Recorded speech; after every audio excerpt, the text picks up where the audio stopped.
Gridiron Grinder! Hut hut hike! All right, we're rolling. It's Thursday night, Gridiron Grinder time nonetheless. I am Ryan. With me, as always, is my buddy James. Just a couple of dudes hanging out, talking about what's going on in the NFL each week. This is episode 136 of Gridiron Grinder, keeping that shit running strong. Tonight, we're going to pick things up where we left off last week. We're going to do our NFC free agency matchmaking or matchmaker or whatever the heck we called it last week. And so for the show, just kind of following our normal format, we'll kick it off with Name That Stadium. We'll cover the news from the past week. Then we'll jump into our free agency matchmaking. And last but not least, we'll do our question of the week. And so, with all that being said, how's it going tonight, James? It's going good. How's it going with you? Pretty good, man. Pretty good. Just chilling. We're getting to it a day early this week. Nothing wrong with that. It's the off season. No serious deadlines pushing us one way or another. So we're just kind of flowing with it, right? Yeah. All right. Well, cool, man. Well, hey, let me hand it over to you. And why don't you name that stadium for us, James? All right. So I forgot to look again this week. Right before the comments, I don't think anyone chimed in. No. I'm sure I would have heard about it. But this is a section where, as you can see, I'm kind of traveling around the country. I'm going to stadiums that host games in the NFL. Generally, I tie it into something that's being talked about that week, or something we're talking about that week, or a home game during the stadium. And you guess it, get it right, we'll give you an extra special shout out. You guess it, you get it wrong, we'll probably give you a shout out. But the extra special shout out, if you get it right, will be bookmarked so you can watch it over and over again. Tell your friends, your family, everyone. And so last week I was in Miami. And this one should have been obvious for those of you watching, because right above my head it fucking said Hard Rock Stadium. But literally, right here in the video was a big Hard Rock sign. We're not editing those kinds of things out. Yeah. So anyways, nobody guessed. C'est la vie. So I kind of picked Miami because I thought Miami was in a prime position, and then I think it was over the weekend. I can't remember when because we definitely didn't talk about it last week, so it had to have been after. It kind of became more relevant because the Tom Brady rumors started. Oh, I don't know. I heard something about he got a kitten for his daughter. And... No. Okay. There are all sorts of rumors that Tom Brady is going to come out of retirement and join the Miami Dolphins next year.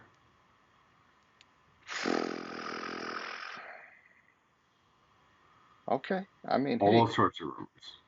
I mean, he's a free agent anyhow, right? It's not like if he came back, Tampa Bay, it's not like he'd have to get traded from Tampa Bay. He'd be free to go wherever. Yeah, exactly. But he would also count on two teams' salary cap for the season. Yeah. Because Tampa Bay still has dead money for him. Yep.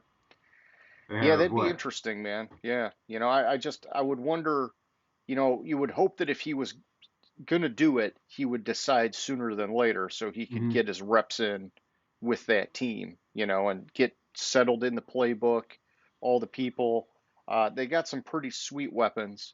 And I know that, Tua had a pretty great run for a stretch of games last year, but man, he just kept getting beat up. And then, kind of when he came back, he just really wasn't the same. And so it's tough. You don't want anything bad for a guy, but you also don't want to see a guy get hurt. So I don't know, but it's Tom Brady. It'd be interesting. Yeah. So, and I'm hearing there's a lot of people saying that it's 100% in play. And what you were referencing was, so some guy, Dove Kleeman or whatever, tweeted a picture of Brady and said, Tom Brady might not be done after all with his playing in the NFL, according to Rich Eisen show, who talked to people in Indy. Folks are saying, keep an eye on Miami. And Brady quote tweeted that and responded, anyone who thinks I have time to come back to the NFL has never adopted a 2-month-old kitten for their daughter. Yeah, that's the piece I saw. Yeah. So and hey, worth mentioning, Miami doesn't have a first round pick this year Hmm. because of that situation with Tom Brady that happened Yeah, last year. exactly. And so, Exactly. But the thing of it is like not only like it, Rich Eisen show, like there was some shit on Eisen show about it, and then a long time uh, Patriots announcer chimed in and said something today, like he thinks it's 100% in play that he could go to Miami, and like that was rumored that that's where he was going to go, or the whole Miami tampering with him in what was it 2019, 2020 before he was a free agent. But I looked it up. He hit his cap hit for the Buccaneers this year is $35 million. yeah. So I mean, so he's going to be pretty hefty hit on two teams' caps if Miami does sign him. Oh, yeah. Oh, yeah. Well, I mean, for Miami, it'd be just a short term. We're going to see if we can Hmm. pull it off because he's probably only got one more season left in him. But um, it'd be interesting. Well, I mean, hey, we're already kind of rolling that way. Why don't we just officially shift it over and do our recap of the past week? You know, I know that we just went into it, but here's our official segue. Sound good? It sounds good. My bad. I just kind of was tying in it kind of tied in to name that stadium. So. Definitely. Yeah, I mean, hey, you had Hard Rock last week and, it just the tangent occurs. That's just the way this show works, right? So, Hmm. all right. Well, so James, before the show, you were trying to, grab a couple notes on the combine because we mentioned it last week. The combine had started, for a couple days when we did our show last Friday. But we didn't have like a ton of information yet. We knew that U of M's DJ Turner the second had that blazing 40 time. Looks like he ended up sticking with the fastest time at the combine. It was Hmm. an official 4.26. U of M also had the strongest guy at the combine with defensive tackle Maisie Smith put up 34 reps on the bench. Um, I guess that's all right. I always get excited when you see a guy like get high 30s or 40 or whatever. 34 doesn't seem like it was that crazy, but I would bet that people going above that is pretty limited anyhow. And so Hmm. good for these two guys. U of M, hey, putting up some performers. That's cool.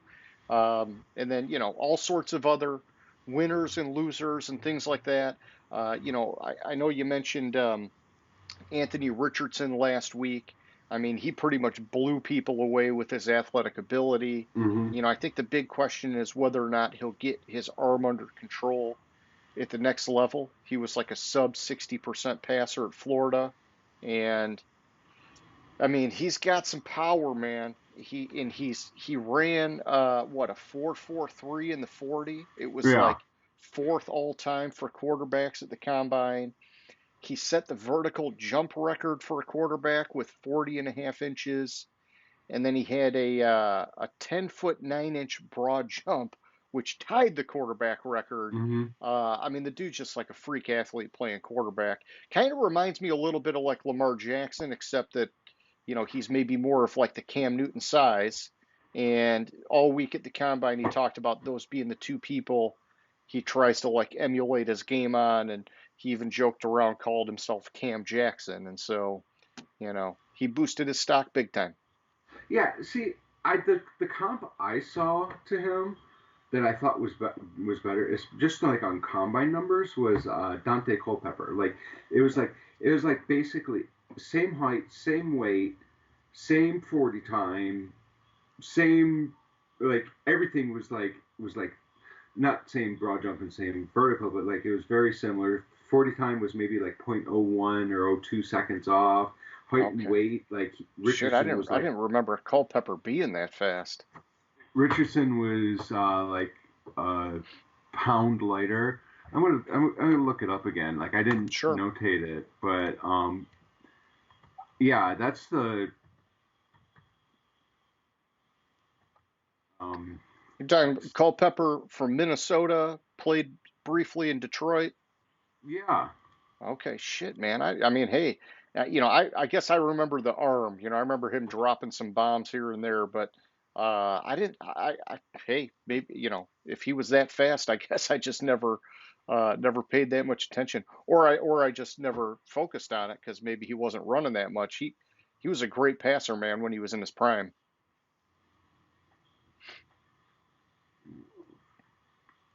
Where- So this one just it lists his 20-yard split, Okay. but all right, here we go.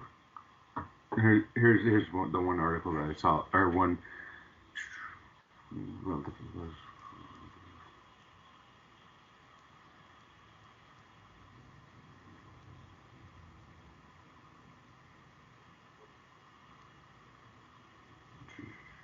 where is it?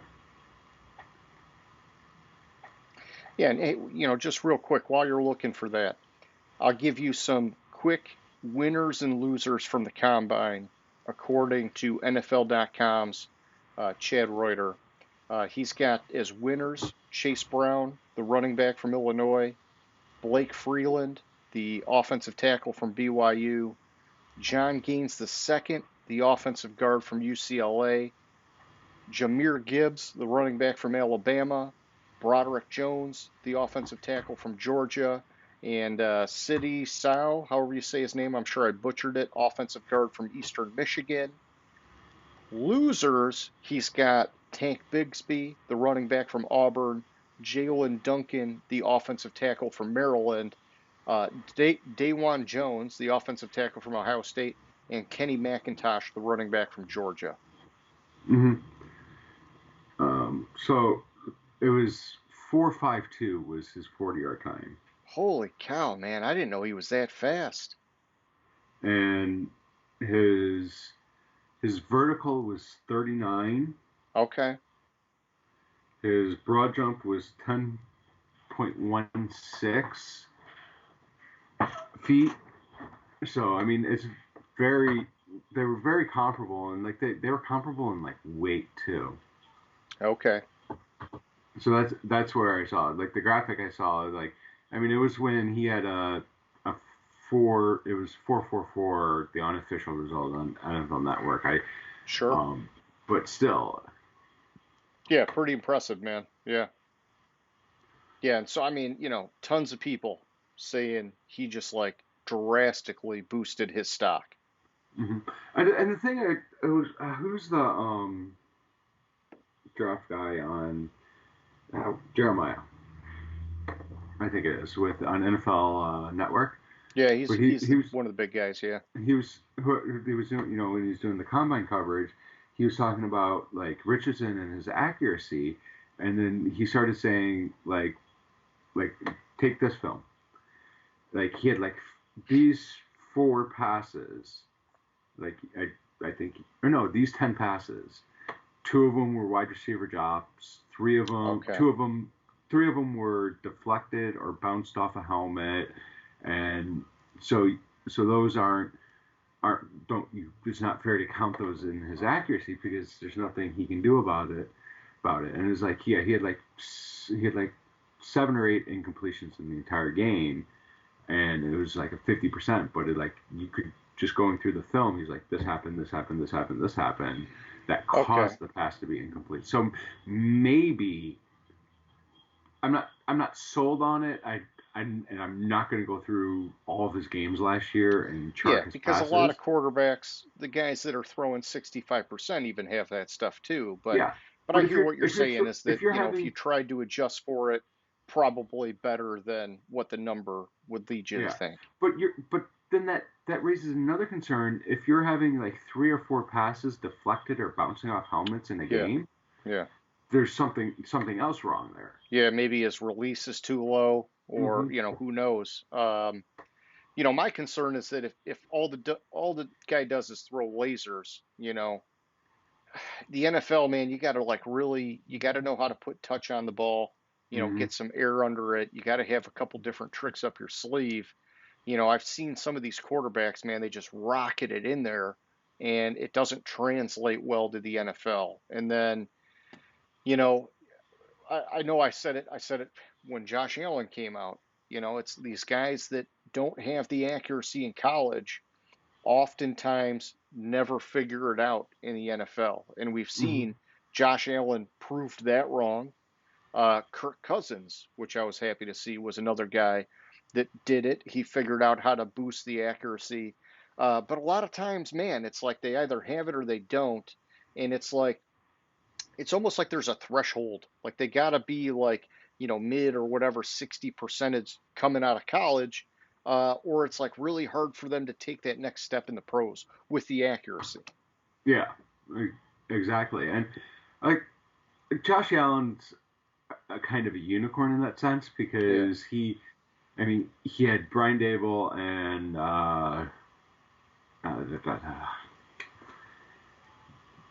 I forget the quarterbacks coach up there. That's now the offensive coordinator. Oh, Ken Dorsey. Yeah, Ken Dorsey. Thank you. To coach him up, and he actually worked on it.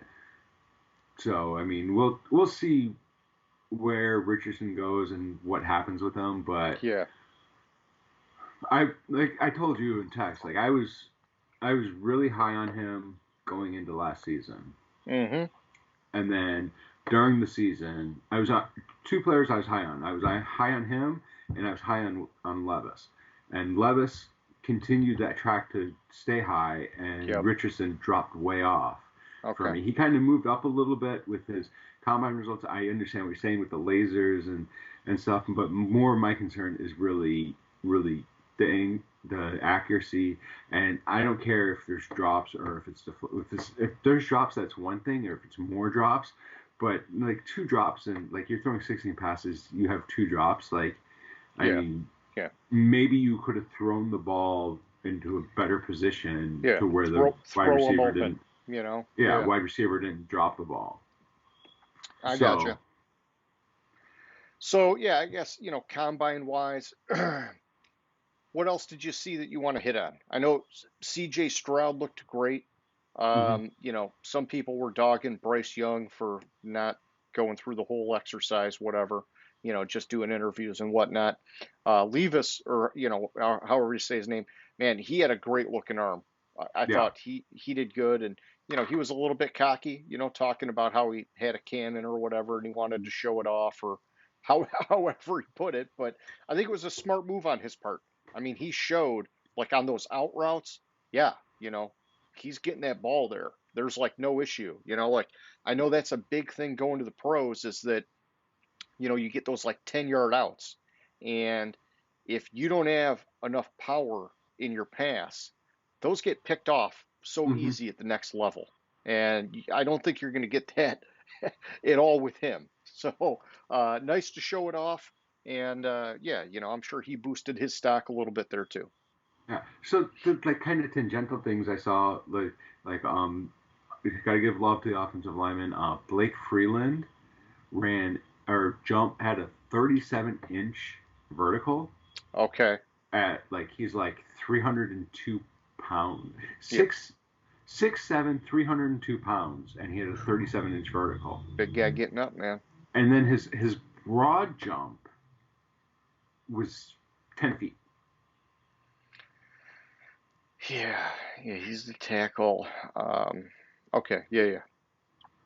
So I thought that was pretty impressive. The other thing I saw that was pretty impressive was the Georgia tight end Darnell Washington, Hmm. 6'7", 264 pounds, ran a 4.6 440. Oh yeah, man. Yeah, he was moving for a big guy. He had a 31-inch vertical and a 10-foot 2-inch broad jump.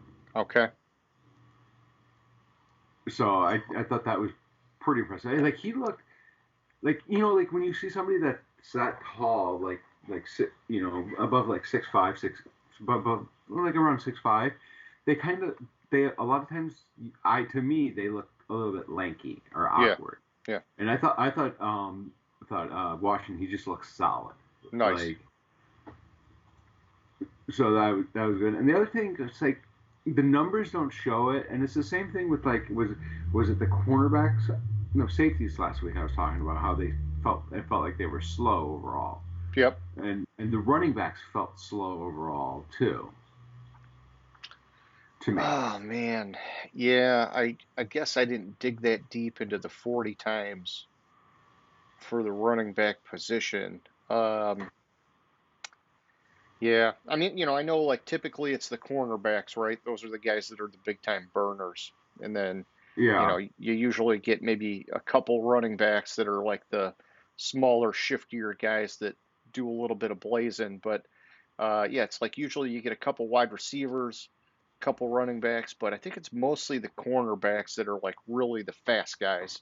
Hmm. And then it's like the second, like the safeties, those are like the slowest of the four of the groups that we're talking about. Minus the tight ends would be the fifth, um, but yeah, I hear what you're saying. Yeah. So I was just gonna look it up, and it's like the. I don't want a video. It looks like the fastest for a running back was like four. Okay, there we go. It's a little bit faster. It's 4.32 was the fastest. I saw. Okay, that's good speed. Yeah, and then I guess the target is 4.55 for a running back, according to somebody. Yeah, I mean, to me, it's going to depend on how big they are and what type of running back they are. If I'm looking for like a prototypical running back, I probably want him in the 4.4 somewhere. If it's like a big guy that's like a big bruiser, I'm fine, going 4.5s, that's okay. And then, yeah, I mean, if you've got like a third down receiving back, you might even want him to be like a real fast 4.4 or under if you can even find one that's that fast. I think it just kind of all depends. Yeah, but like when I like dive into like for running backs, like I really kind of want to look at like their 10 yard split. Oh, for sure. Yeah, there's so many more things to look at than just the 40. I agree. And like that like that burst is what got me, where it's like a lot of them, none of them were for the 10 yard split, none of them were below 1.5, Okay. and most of them, like it was like one, oh, I'm sorry, one of them was below 1.5 Yeah, what at was 1.48. yeah, I guess while you're looking at it, can you find out what Jameer Gibbs was? Because man, a lot of the articles I read were saying he definitely boosted his stock as so maybe not going to be a workhorse at the next level, but he's going to be, people liked what they saw. so Gibbs was ran a 4.3640. He had a 1.52 10 yard split, Okay. 33 and a 33.5 inch vertical. His hand size 9.25, and his arm was 30.5. Okay. But like when you dive into it, like that 152 is the same as Evan Hall, who had a one. Or no, let's go. Johnson from Texas. He had a 152 10 yard split, but had a 4.58 40. Okay. Yeah. Yeah. And I'm guessing that guy's probably bigger and, got some other stuff going on. But um hmm. Okay. So yeah, so look, just glancing at it, like the 10 yard splits for Gibbs was relatively equated to equal to people that had like a 4.46 or higher Sure. 40 time. So I don't know what to take out of that. And Gibbs is 199 pounds, 199 pounds, Yeah, I think there and was they mentioned his receiving ability too. I think he did a good job catching the ball in the drills. And so the whole combination I think came together looking good as him being solid for what people are wanting, I guess. And I think he's yeah, gonna be part of like a committee is what it looks like. But can he be like a high end committee guy? Hmm. But outside that, that was kind of like all my takeaways from the combine there. Okay. On the That's fine, man. We got plenty of stuff to talk about news-wise from this past week. And why don't we just start off by talking about franchise tag situations? Last week there was, the Lamar Jackson stuff was kind of hanging out there. Nobody knew what was going on with the Giants, with Daniel Jones and Saquon Barkley and Orlando Brown with Kansas City. Well, we got some clarity. hmm Lamar got the non-exclusive. Saquon got the non-exclusive. Kansas City, from what I'm reading, is not going to tag No, Orlando Brown. they didn't tag Okay, Orlando Brown, thank you. so And he goes then, to free agency. yeah, and then, Daniel Jones, he didn't need to be tagged because he signed a contract. Hmm. And then we had a couple other quarterbacks. Geno Smith signed a contract, and Derek Carr signed a contract. And so I'll just hit the quick details on those. Geno staying in Seattle 3 years, 105 million. The article I read was 40 million guaranteed, but I've since seen a different article that Hmm. said 30 million guaranteed, and so I don't know. I'm a little confused on that. I've seen both, and I haven't dove into the nitty gritty of it yet. Yeah, I'll try to do a quick look up on it because. sure. Yeah, while you're looking that up, I'll give the other two. So Derek Carr, I know you love this, James. He ends up going to New Orleans after Hmm. all.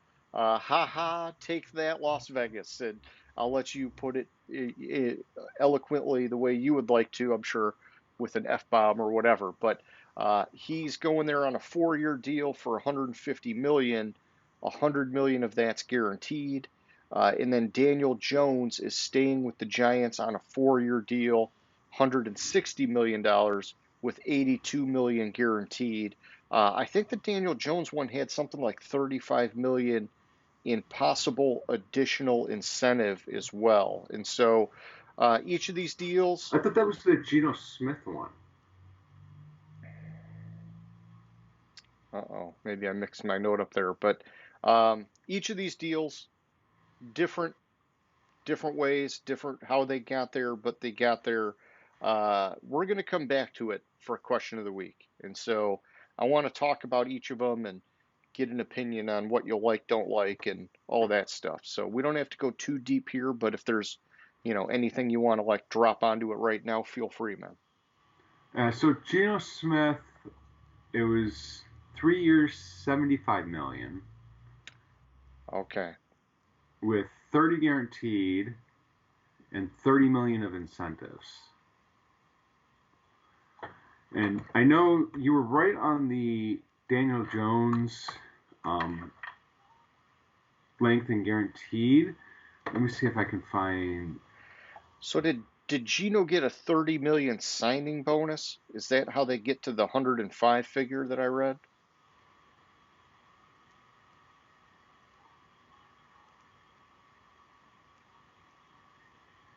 Because 3 years 75, man, that seems kind of low. All right, so this is he had 30 incentives, 28 guaranteed at signing. Okay, no, there was a signing bonus in there, but he had 28 million guaranteed at signing, and that included the signing bonus Okay. of the 75 million, and he had 40 million overall guaranteed. And So he's Daniel giving them a Jones, pretty team-friendly deal then. yeah. So Daniel Jones signed a 4-year, $160 million contract, $36 million signing bonus,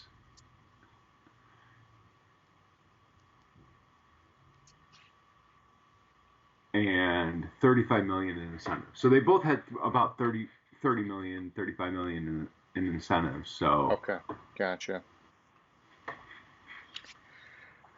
All right, yeah, we'll come back to that in a little bit, but in other quarterback news, Aaron Rodgers, he had his darkness retreat and yada yada yada. Uh, he has received permission to speak with other teams, specifically the Jets. And from what I heard, they already met with him, and the Jets are doing full court press, trying to make a move to get him. I don't know how intense this is going to be because you think Aaron Rodgers, oh my God, they're going to have to break the bank to do this. I did read an article the other day that suggested it might only be something like a second round pick because the salary cap situation is so fucked up that the team that takes him on, uh, you know, it's like going to be a rat's nest. And so it's like, how Hmm. much are you going to give up for a guy that may only play for 1 year and he's going to wreck your cap in that year? And so, what I'm hearing is that the Packers, don't be thinking they're going to get like some, you know, crazy haul here with a bunch of first round picks and stuff because might not be the case. But I don't know. I really don't know. I got nothing to base this off of. And this was just some random dude on the internet speculating. So time will So, tell. so a couple things to understand about um, the Jets meeting with Rodgers is first and foremost for the Jets meet to be allowed to meet with Rodgers, there's probably a framework of a deal in place for it. Sure. Um, and I we'll talk. I'll make my comments about Derek Carr later. Okay. Because I missed my F-bomb opportunity. Uh, but anyways, so the framework of the deal has to is probably in place already. It's similar to when the Raiders allowed Derek Carr to talk with New Orleans. The framework of the deal, compensation was already I discussed got you. Yeah, that would make for good it. sense. And the rumor mill is that inside the Jets organization, the quote I heard was they would be shocked if Aaron Rodgers is not their quarterback next year. Well, and I was going to say, James, the next piece I had was that the Jets this week, I think just today or yesterday, they traded a 2024 seventh round pick for Baltimore safety Chuck Clark. And Mm-hmm. so I think the trade was sweet. They got a great safety for almost nothing. But I think that also goes to show that they're stacking the deck here to try and make that run. And they did release a kick returner. Oh man, was it Oh, it was Braxton Berrios? Maybe I'm trying to yeah, think. it was Barrios. It was Barrios. Yeah, and so they released him to clear some cap space, and so I mean, the stage is set, man. The stage is set. I mean, that team looked really freaking good last year, minus the quarterback situation. Mm-hmm. The quarterback situation was fucked. Yes, yes, put lightly. Yeah, Uh, it was Barrios that was dropped. Um, according to, and I want to give the person credit. I think it was Diane Rossini. Reported that the New York Jets are becoming more confident in their chances of landing Aaron Rodgers. okay. Increasing optimism followed their meeting with the quarterback, where Woody Johnson, Joe Douglas, Robert Saleh, and Nathaniel Hackett flew to California to meet in person with They sent the Rodgers. house. Good move. Yeah. You're going to court a guy like Rodgers, you got to do that. Mm-hmm. So I mean that's pretty. Eh. For them to have growing optimism, I'm going to go back in a second to the Jets after this, but for them to have growing optimism, they know what's going on there. They were there, or they're being told about what happened in that meeting. Yeah. So they know what's kind of have a feeling of what's going on. So with the Jets, and you had mentioned Derek Carr. So apparently, Derek Carr signing with the New York Jets was squashed by Woody Johnson. Okay. Because he said the quarterback for the Jets next year will be Aaron Rodgers. So he put all his eggs in the Aaron Rodgers basket, which is why Derek Carr ended up with the Saints. Gotcha.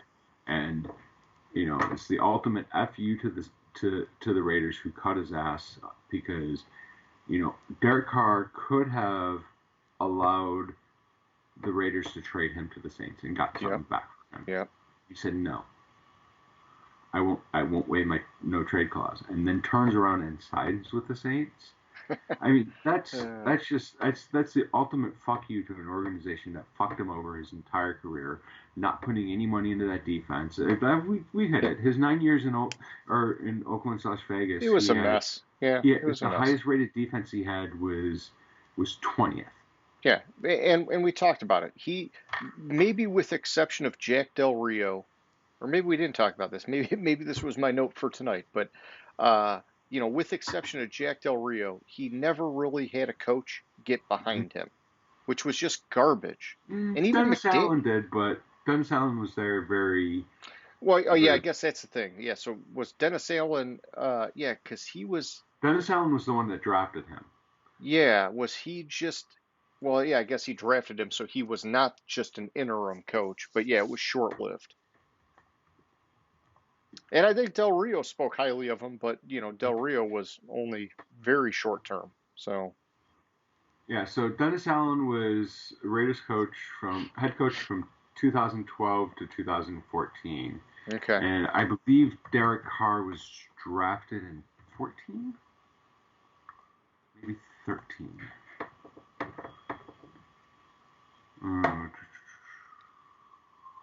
14. So he had 1 year with who did I just say? Dennis Allen. Dennis Allen.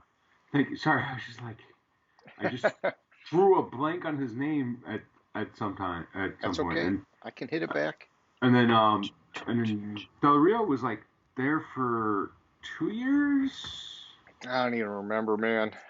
Oh no, Del Rio was there for like 3 or 4. 2015 to 2017, 3 years. Okay. And then he was unceremoniously let go when Gruden became available. Yeah. Shows how. Anyways. It's all right. I mean, I'll be honest. I was not a huge fan of Del Rio as a head coach. I would prefer him as a coordinator. But, he's been in the league a long time, and he's very well respected. So. Okay, so let me get to some of the other news here from this past week, James, as you're like flashing in and out on me a little bit. Oh, sorry. No, hey, not your fault, man. We got some tech issues. That's just the way it goes. Frank Clark, defensive end for the Kansas City Chiefs. He is expected to be released. This is part of the team trying to get their salary cap straight. They did try to restructure him. They wanted to salvage that relationship. It did not work out. His release will free up.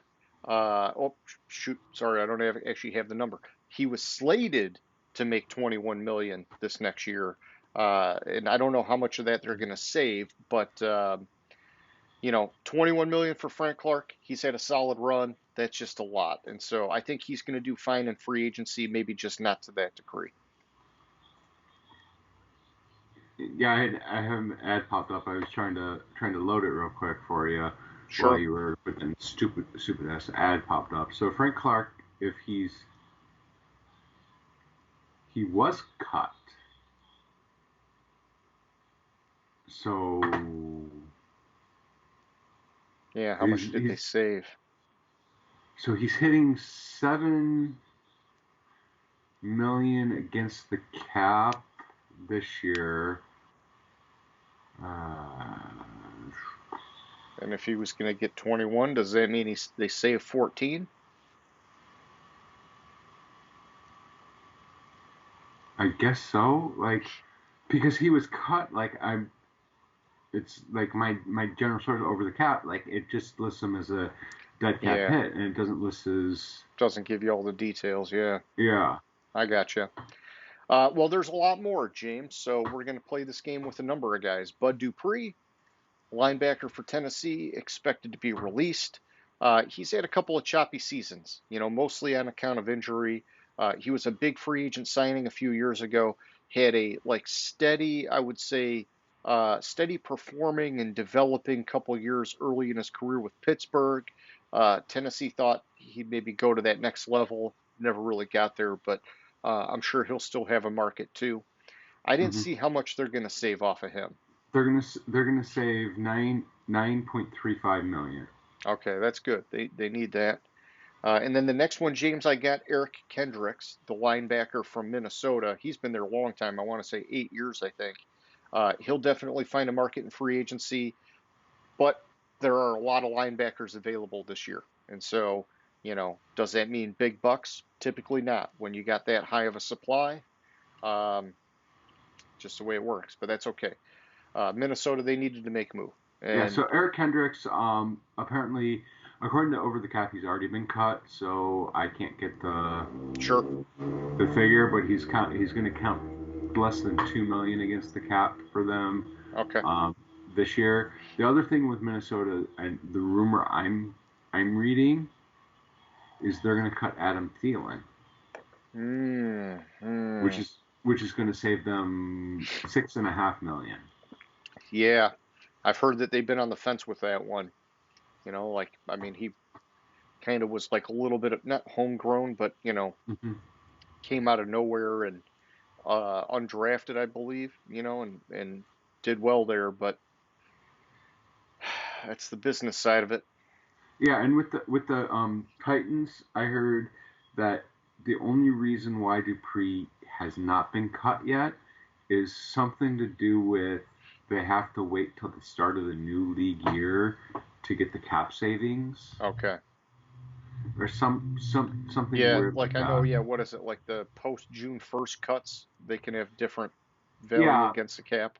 yeah, but no, with the Titans, what I'm reading is they are going to cut him Monday. Oh, Um, okay. so let me see if I can find it real quick because I just saw it. Sure. Like right before we started, I saw the Dupree thing.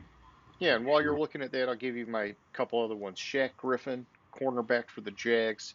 He has been released, saving them 13.14 million from the cap. That's pretty substantial.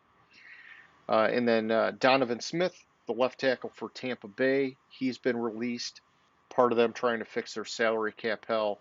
That's going to clear 10 million in space for them. And then the last guy I got is Byron Jones, the cornerback for the Miami Dolphins. He's being released. That's going to save him 13.6 million.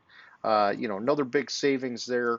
I think all of these guys, they're not going to have any issue finding a new team. It's Hmm. just a matter of right sizing their deals and maybe the length of their contracts based on where they're at in their respective careers.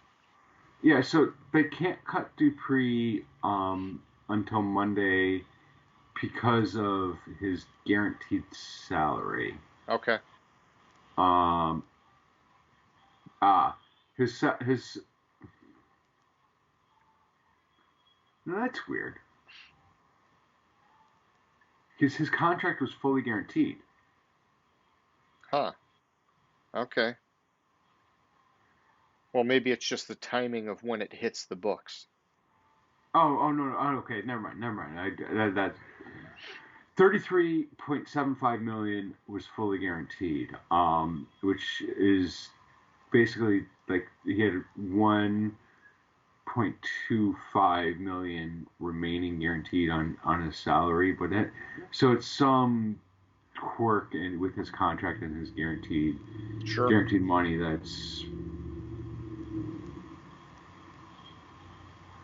there we go. That 1.25 million guaranteed.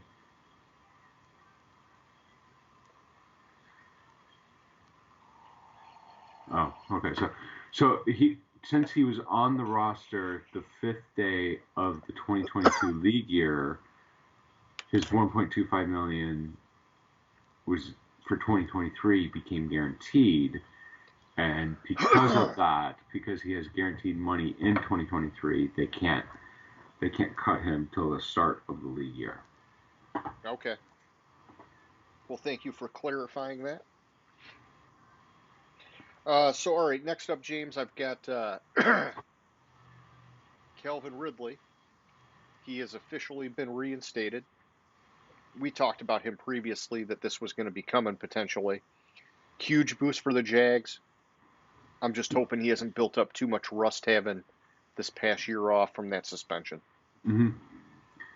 Yeah, huge boost for the Jags. I like it for them, especially with them, like with the tags. The 6 people that were tagged. Evan Ingram was one of them, which we talked about why they should franchise Yep. tag Evan Ingram.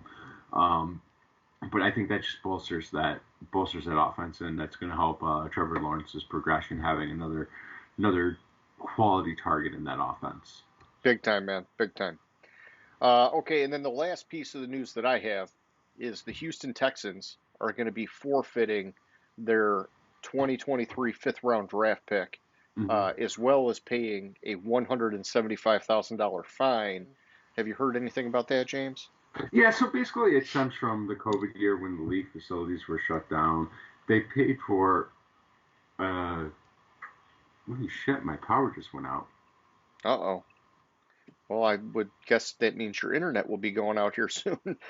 Well, no, I'm using a Wi-Fi hotspot, Oh, gotcha. so it probably is good. I just might be a little dark, might be a little choppy, but so anyways, that also means I lost my external monitor. So this is gonna be fun. Okay, what was I saying? Yeah, so it stemmed from a whatchamacallit. During COVID, they had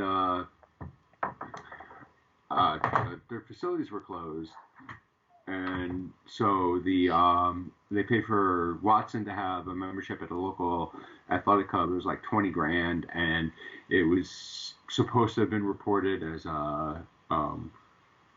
Wi-Fi or not Wi-Fi. Fuck. This just completely threw me off. It was supposed to have been reported as a salary and compensation, but it wasn't, so that's why they got fined. Okay. They said they disagreed with the league's assessment, but they're just going to pay it, Yeah, accept the fine they're and taking penalty it on and the chin. move on. Yeah. Yeah, Okay. That means you're guilty, but you just don't want to admit exactly. it. Okay. Well, that's cool. So that's all I had news-wise, man. Was there anything else from this past week you wanted to hit on? I know there was a lot Uh, there, man. there was a lot there, but one second, I'm gonna have to mute because the wife's calling me. Yeah, yeah. Do what you gotta do there, bud.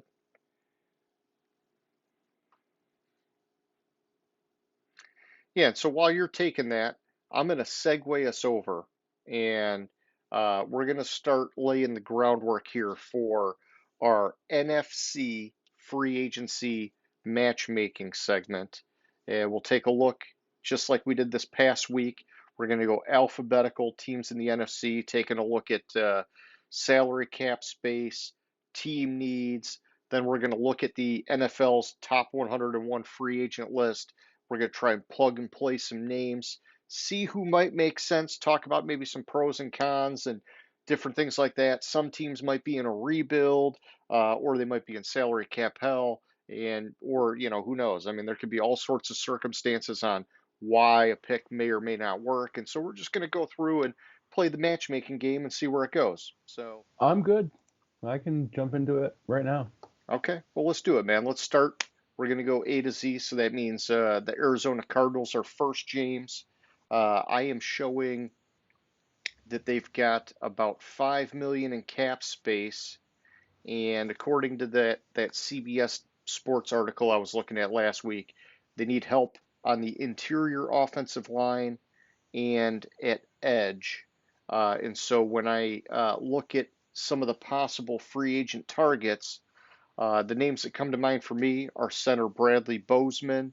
He is lower on that top 101 list. Maybe they could get him at a reasonable price to fill that center hole. And then I also liked edge Andrew Van Ginkel from the Miami Dolphins. Another one of those guys a little bit lower on the list, but he could come in and he could, fill that void. In either case, I would not expect them to spend much because with Kyler and Colt McCoy both being hurt, I think the expectation is that this is just going to be a down year for them. And so, if anything, they're just going to fill some holes, probably ride out this storm. And if maybe they could find a guy that they get on the right contract, multi-year, where they could see him growing with the team, they would do it. But it's got to be kind of like bargain hunting, just because nobody's expecting anything out of the Cardinals this year, right? Yeah, pretty much. With the Cardinals, I honestly don't think they're going to do anything. I don't think anybody in the top 100 is going to be worthwhile for them right now. If I had to pick somebody, I mean, I do like Andrew Van Ginkel. I like Bozeman. The guys you mentioned, I like them. But I honestly do not think they are going to sign anybody in the top 100. I don't think they should. Yeah, I mean, they don't want to have like, an 0-17 season, but they know that, miracle pending, they're not getting in the playoffs this next year. So, Mm-hmm. Save the money and, look to the future. So next up, James, that gives us the Atlanta Falcons. These guys, man, they're chock full of cap space, and so when I was looking at it last week, they had 61.6 million in space. The big thing for them is that they need a quarterback. They also need help on defense at cornerback and linebacker. My opinion for them is that the heat is on a little bit, and I say that for a couple reasons. One of them is that, Arthur Smith, he's now been there a few years, and they've not had the kind of success that he really needs to have to keep his job. Even though I think last year he outperformed based on the roster talent that he was given. But then the other thing is just that the NFC South is pretty much wide open this year. Brady's gone, Tampa Bay's in salary cap hell. All those teams are jacked up. And so this is the time to strike.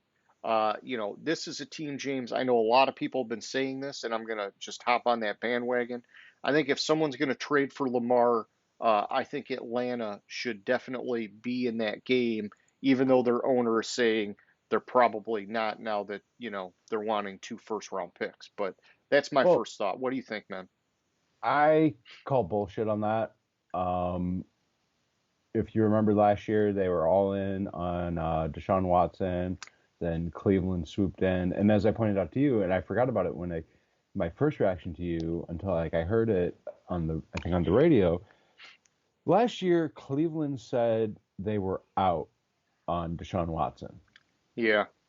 And 2 or 3 days later, they made a trade for him. So it ain't over till the fat lady sings. Yeah, until Lamar either signs with the Ravens or signs with somebody else and gets the 2 first-round pick compensation. I've heard a lot of teams in the mix for it. Yeah. I've heard, I heard Detroit's in the mix for it. Please no. Yeah, and I think Detroit has the Vegas odds as the favorite to get Lamar, which just drives me nuts because I don't want him. But, I mean, I think he'd make sense for Atlanta. And honestly, I tabbed a couple other veteran guys that I think would be good for Atlanta to try to strike while the iron's hot this year. I got them going after Marcus Peters at cornerback, and I got them going after Levante David at linebacker. These are a couple veteran guys that can come in while you draft and develop players, and they can help you win now if you bring in a guy like Lamar. I think it gets them all the pieces that they need. From there, it's just a matter of can they gel and can they be coached up quick enough to be effective this next year? So I hear that. I'm going to go a little bit off your team needs list. Sure. Who I think they're gonna sign, and that's going to be Jacoby Myers. Okay. Yeah. No. I agree. They could use some help at wide receiver. I think that makes sense. Yep.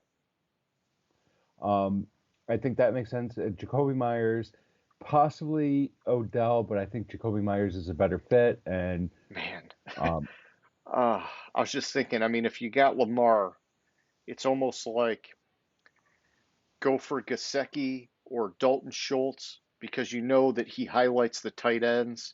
And I know they Hmm. got Pitts, but it's like just double down. Give him another tight end, you know? Yeah, see, I don't see them going after one of the top tight ends, especially with having Pitts, who, yeah, he didn't have a good year last year, but I mean, that's possibly a Desmond Ritter issue Yeah. versus Yeah, he Pitts needs a issue. real quarterback throwing him the ball. Hmm. Okay. Well, moving on then. Next up, we got the Carolina Panthers. These guys last week, man, I was shocked to see this. 8 million over the cap, which is really, it's just a bummer because they're not a good team. And when you're not a good team, you should have some cap space. But I guess, there's sometimes a lot of reasons why you become not a good team. And so um, it's tricky for them. They need a quarterback. They also need a cornerback, and they need help at edge, according to CBSSports.com. I'm really not sure what they do. I mean, what was it? They drafted a guy last year, and he got hurt. Is that right? Yeah, what's his face? I don't know, No, man. Maybe uh, this is like a Jacoby Brissett spot. He's got some familiarity with Frank Reich. He can be a bridge guy, whether it's for the gentleman they drafted last year. Coral.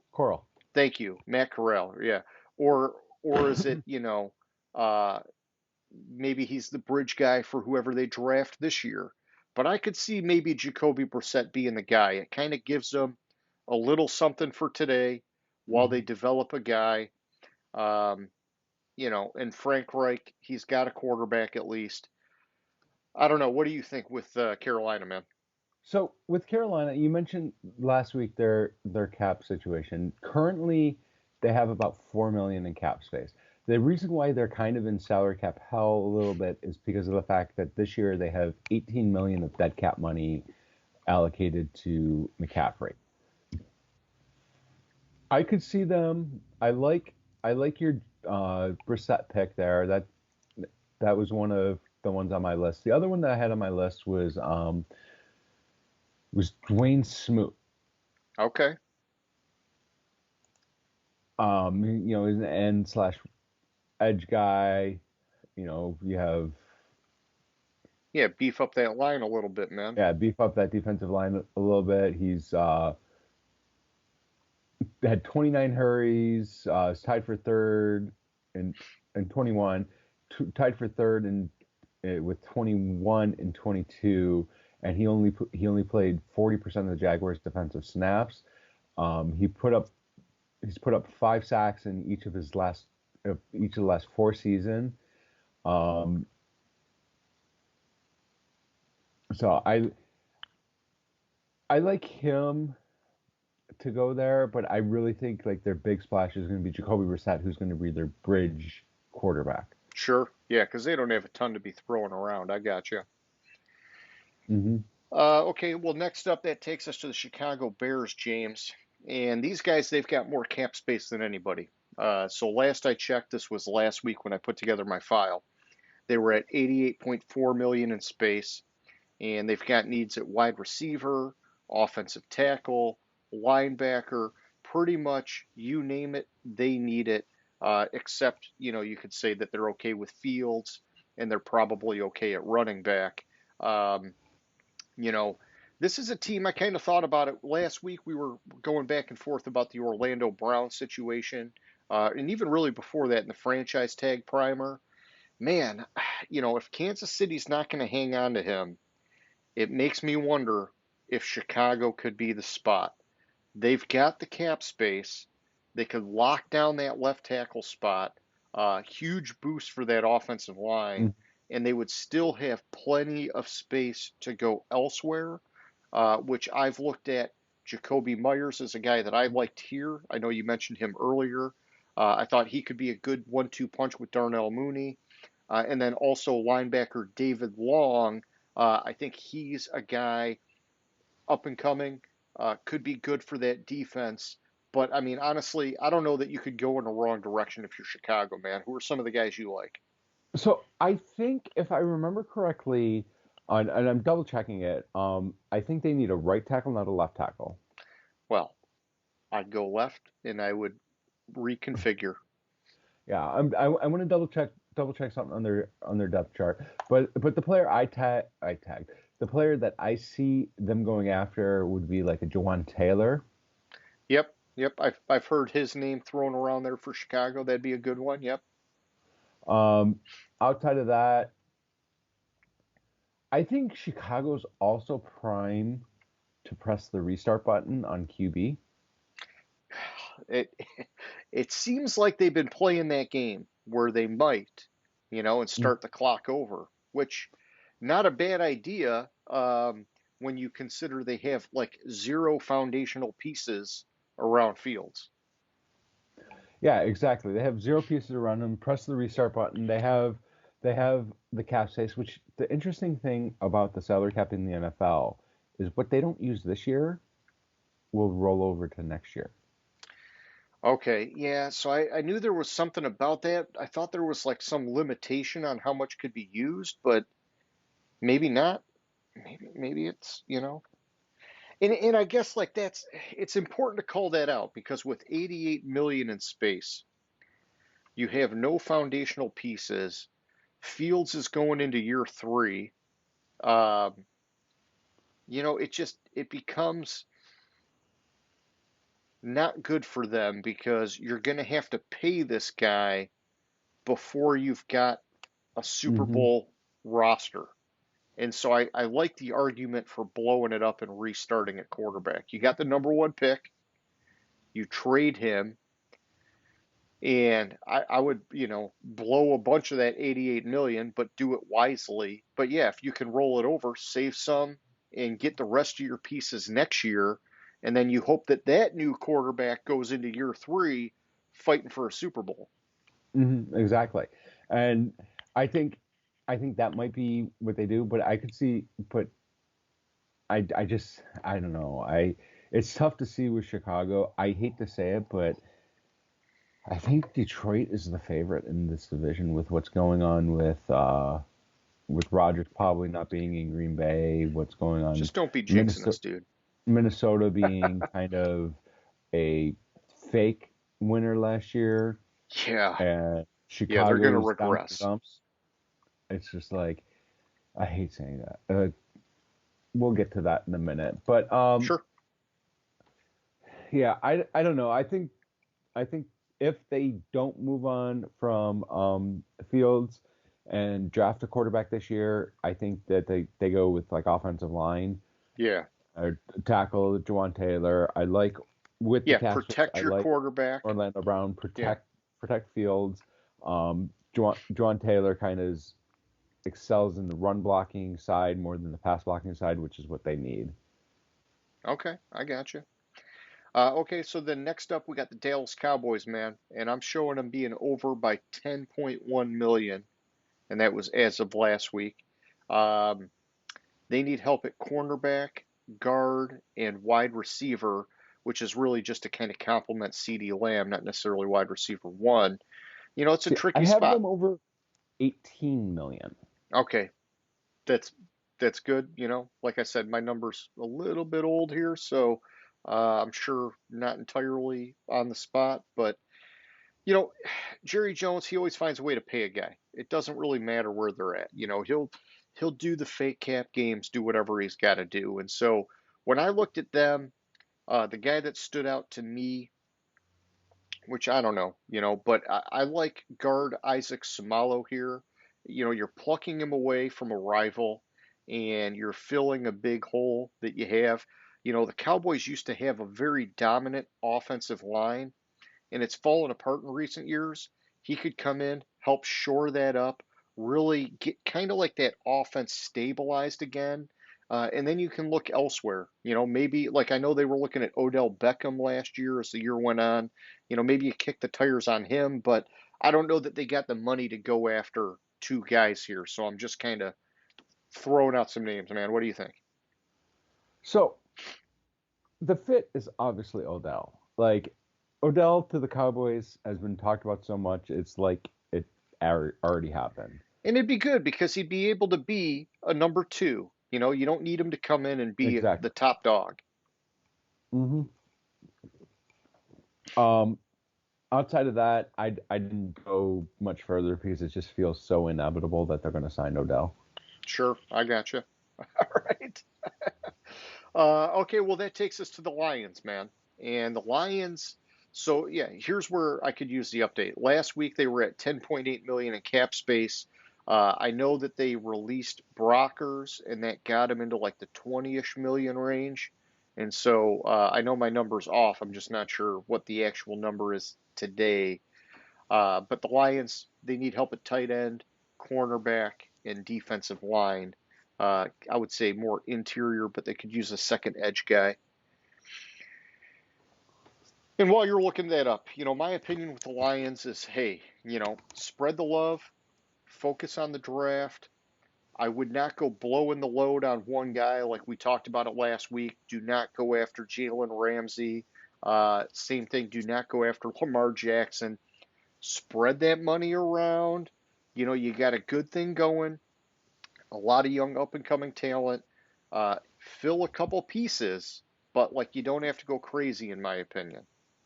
So I have them with somewhere around 22 million of cap space, Okay, and there's three players I'm going to name. One of them's not on the top 100 yet sure. because he's still technically employed, and two of them are on the top 100. Bobby Wagner, Levante David, or Bud Dupree. hmm You go after one of those three guys.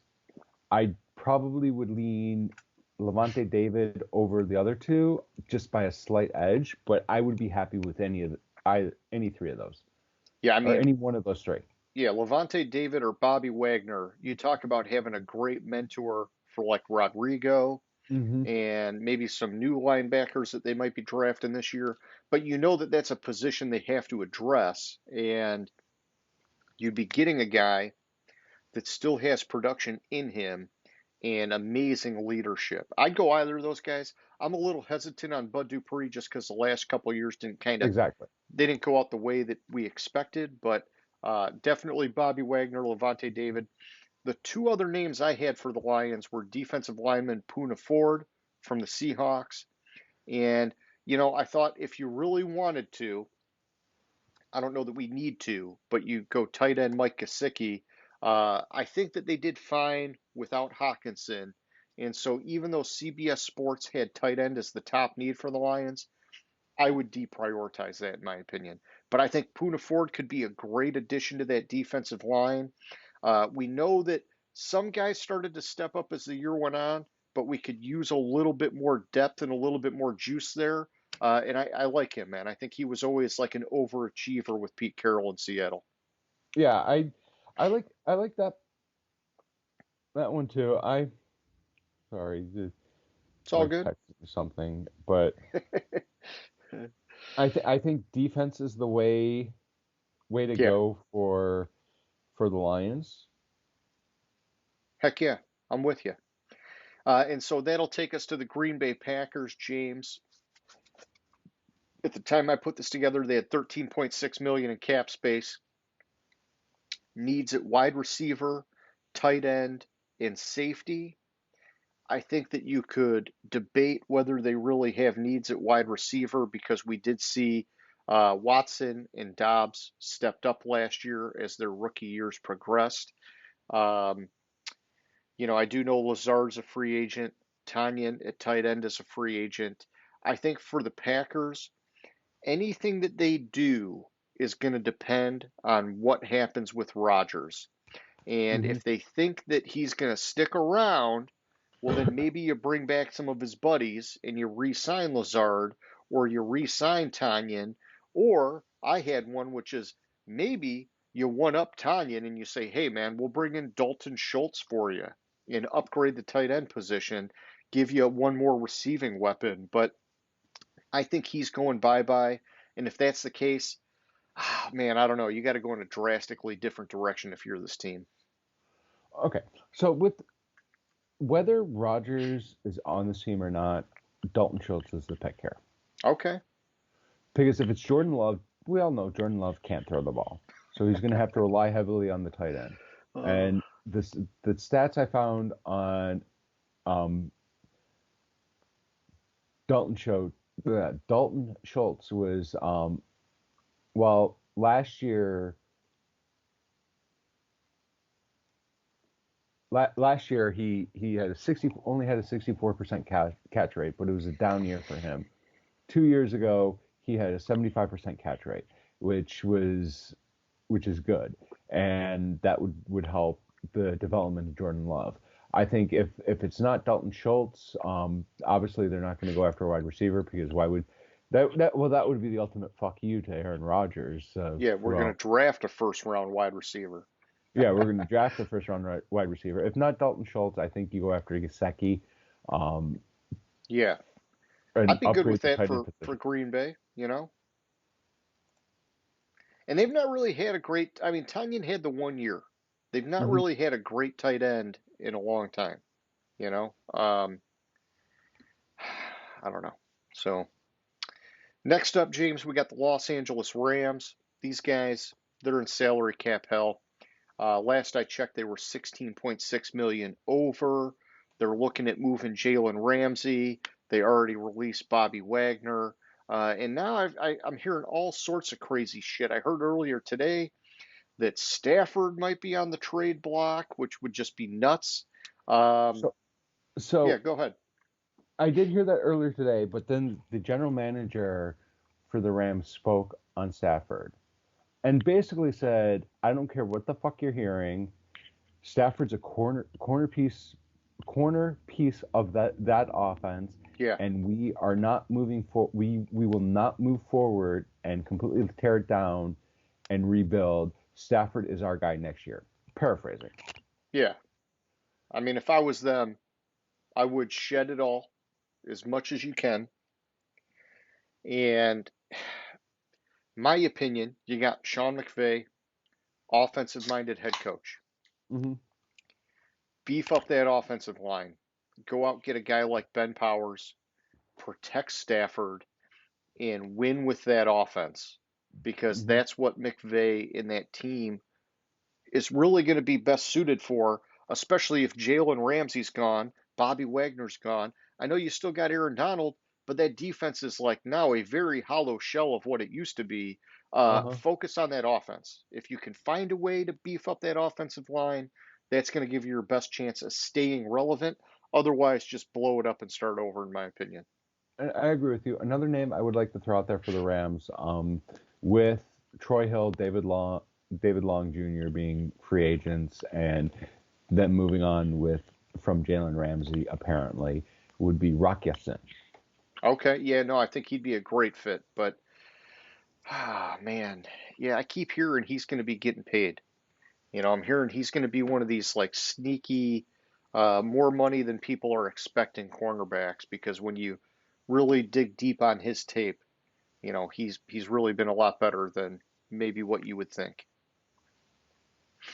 Yeah, I do hear that too, but I think that there's a chance that they could go after him, but like right now I just checked and they're 14 million over, so they have to figure that out first. Yeah, they got to shed some contracts, and so if they find a way to get rid of Ramsey and maybe adjust some contracts, I'm sure they could find a way to pull it off. Where there's a will, there's a way. You still got Stafford, you still got Cooper Kupp, you still got Aaron Donald. I think they could still compete, but they got to be really smart at this point. You taking a look at the Jalen Ramsey contract?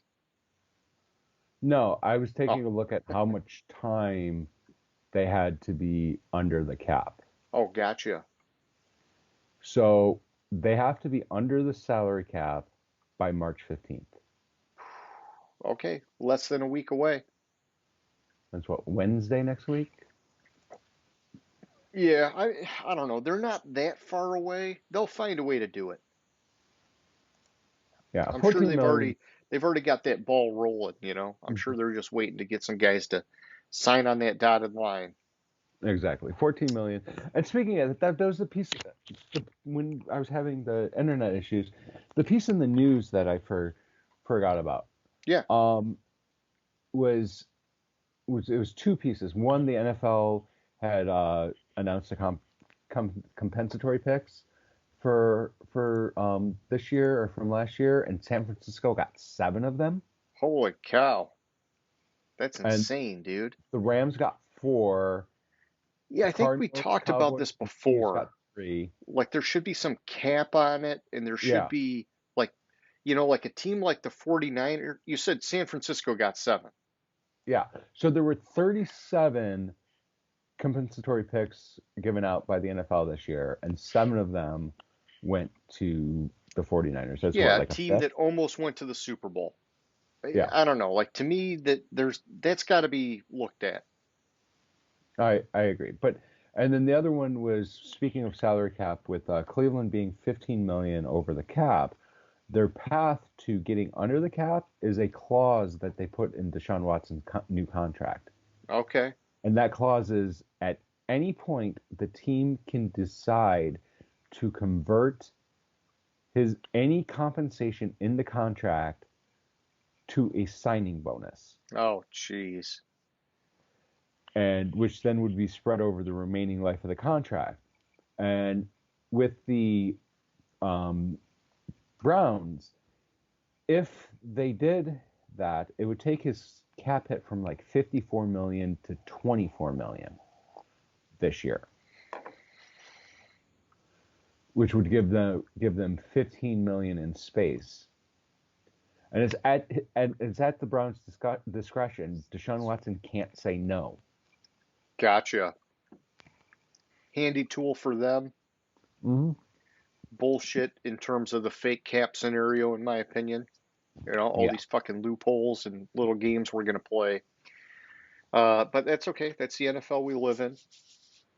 All right, so James, next up we got the Minnesota Vikings. Man, these guys are hurting. 26.9 million over the cap. They're down to only 14 million over. Thank you. I was just going to ask you because I know that we talked about it earlier. They released Eric Kendricks. They've been making their moves. So 14 million over. They need help at guard, cornerback, linebacker. I mean, we've talked about it a lot. It really makes last year look like such a fluke. Mm-hmm. And I don't really see a good path for them to pick up where they left off. I think they're going to get a hard dose of reality. But if they were going to go signing guys, I think they got to go bargain hunting to some degree. I could see him going Caden Ellis at linebacker. Um, there was a pick on ESPN about Jonathan Jones. I just don't see him cap wise being able to pull that move off. I agree with you on that. I agree with you on not being able to pull that pick off. I'm looking for my other So article. now, yeah, and while you're looking, I'll tell you what, there was some wild video I saw on YouTube that suggested um, basically they start over at running back and they let go of Dalvin Cook. Uh, Madison's gone, and they either go with I don't even remember the guy's name, their third string guy, or they go elsewhere. I mean, they could free up some cap space, I'm sure, if they did that. I'm not sure how much. But if they were, man, maybe you kick the tires on Kareem Hunt and you bring him in. He good pass catching guy. You're going to more of a passing offense. Um, he didn't make the top 101 list, so you might be able to get him for the right price, man. So both potential articles on it that I had them going after guys that basically we think are going to get paid. Rock Steen and Yeah. Jonathan Jones. Okay.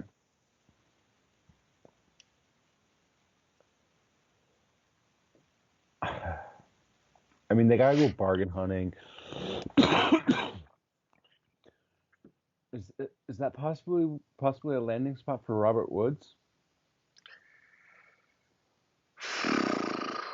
It could be. Because right, didn't he have the connection with O'Connell with the Rams? Mm-hmm. That could be That's a what I good was spot. thinking. Yeah. No, I like that. I like you called that out, man. That could be a great spot for Robert Woods. Yeah, and especially Robert Woods isn't gonna demand that much money because he had such a down year last year. Yep. Yeah, I like that pick. That's a sneaky good pick if they got him on their radar, man. And I'm sure they do because of that coach connection. Yeah, Nice. we can skip the next team. They already made their splash. I agree. Yeah, the Saints, I don't know how they're doing it. They're in salary cap hell, but they're like that every year now and they find a way. But yeah, they made the trade or not the trade. They signed Derek Carr. Uh I don't know how they could afford anybody else. So yeah, we'll go on to the Giants. And the Giants, I could use an update on them because they had 43.7 million in space. That was before the deal with Daniel Jones and before they franchised Barkley. So I know that number's come down quite a bit. They do still need help at cornerback and wide receiver. I have them at almost 19 million. So they still got some space. Honestly, I like that, man. I mean, you know, like here, so I saw a couple people had. I mean, I've seen people go a lot of different ways with these guys, but you know, I've seen Jamel Dean at cornerback. I would kind of like this as a landing spot for him. I've seen Tremaine Edmonds at linebacker. I don't know how I feel about him going here, but they could use it. The one pick that I do like is more bringing a guy back, which is Julian Love. He's their safety. He had a really good year for him last year. I think they should retain him because part of it is that when you have unexpected success like that, you don't want to lose too many of those guys that helped you get that success. And they've locked in two of them on offense with Daniel Jones and Saquon Barkley. I think they should do the same with Julian Love on the defensive side of the ball. People aren't really looking at it that way. I just came to the realization that the Bills didn't tag either Poyer or Edmonds. Oh yeah, no, that's interesting. And you know, I started to hear that Poyer could be on the way out. As much as they like him, I did see an article suggesting if they really wanted safety that bad, maybe they go younger and they go after Jesse Bates. Because if Mhm. you're going to pay that money, maybe get a guy that's got a little bit more runway. So, anyways, I just came to that realization, and I totally spaced out when I came to that realization and missed everything you said because I Well, want to I'm go not going to back to repeat the. it. You just I tell want to me go back. who you like for the Wait, Giants. before that, I want to go back to the Lions and throw Tremaine Edmonds into the list of Sure. linebackers that they possibly should sign. One of those four.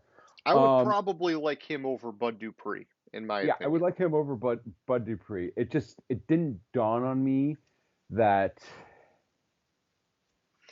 No, I that know. fact. You know, and I think we were throwing his name around a little bit, last week. And so, like, I was trying to look elsewhere.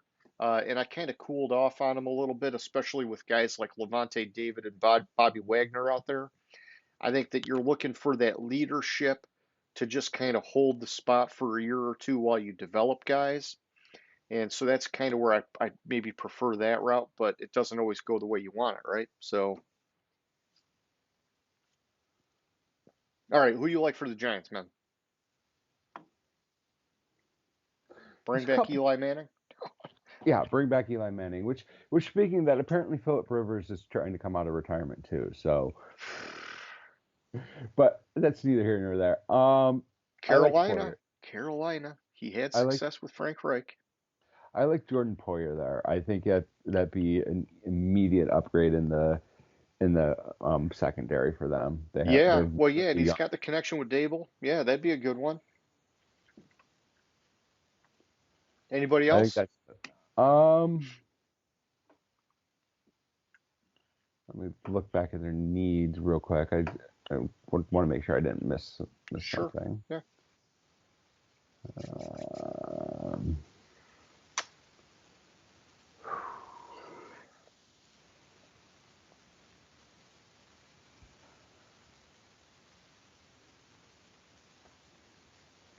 I could see them trying to go after like Jacoby Myers or DJ Chark also.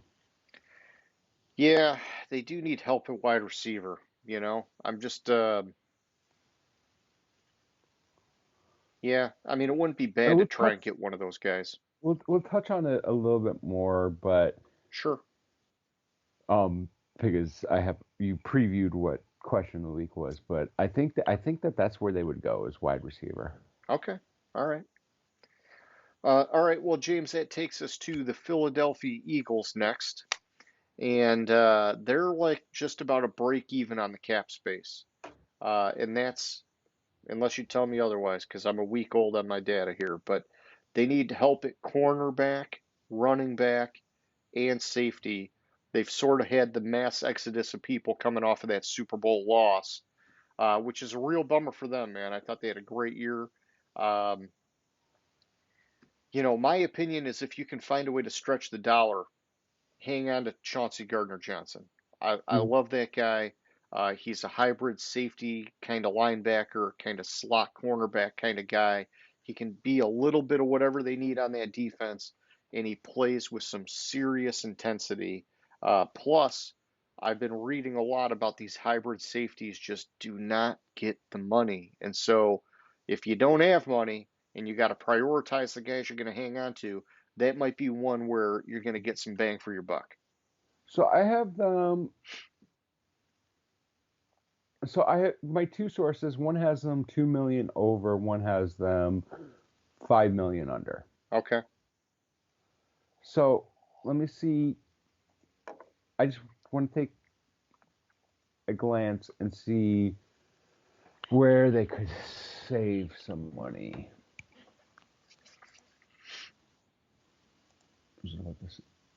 Okay. Yeah, restructure Slay, Well, restructure. they get more if they extend. How much more is it? Not much more. So restructure Slay, restructure Lane Johnson. Yeah. Right there, you could save up to like 25 million, Okay. approximately. I mean, the problem with them is they have 55 almost million in dead cap. Ooh, yeah, that's not good. Um, Fuck, man, I leading the didn't realize list, it was that high. That's a ton, dude. yeah, and it's like Fletcher Cox is 15 million in dead cap. Javon Hargrave is 12. Brandon Brooks is 10. Isaac Siamalu is 7.5. James Bradbury's 5. Jalen Holy Rager's 1.8. So Kazir yeah, White's a mil. so they were stacked for last year, Yeah, and they almost got there, but they didn't make it. yeah. So I mean, in theory, they restructure. They some players they can save some money.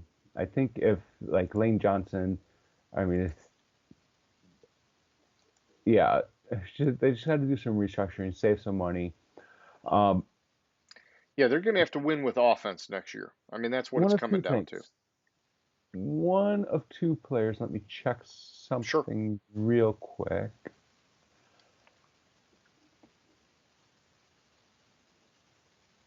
Check it out now. Okay. So I did think of the Chauncey Gardner, Johnson. Johnson, but I'm gonna throw another one out there. Delvin Tomlinson. Okay, yeah, because you got two guys from the interior defensive line taking off. Cox, Hargrave are free agents. Yeah, They signed Linville Joseph and Ndamukong Suh midseason yeah, for 1 year. yep. And you got what's his name from Georgia going into year two. I'm sure they're expecting more out of Jordan him. Davis. Yep. But yeah, you're going to need more help than that. Yeah, Brandon Graham's going to be gone likely. I mean, yeah, basically they're going to have like a whole new defensive line. Yeah. If they can figure out how to get under the salary cap. Yeah, yeah, I got you. Okay, no, I like that. That's a good one. All right, so next up, James, we got the San Francisco 49ers. And you're looking. No, my theoretical list is in alphabetical order, but I had a brain fart and I put Seattle before San Francisco. Oh, gotcha. Okay. Well, you So might I have was had like, what, SF or something? yeah.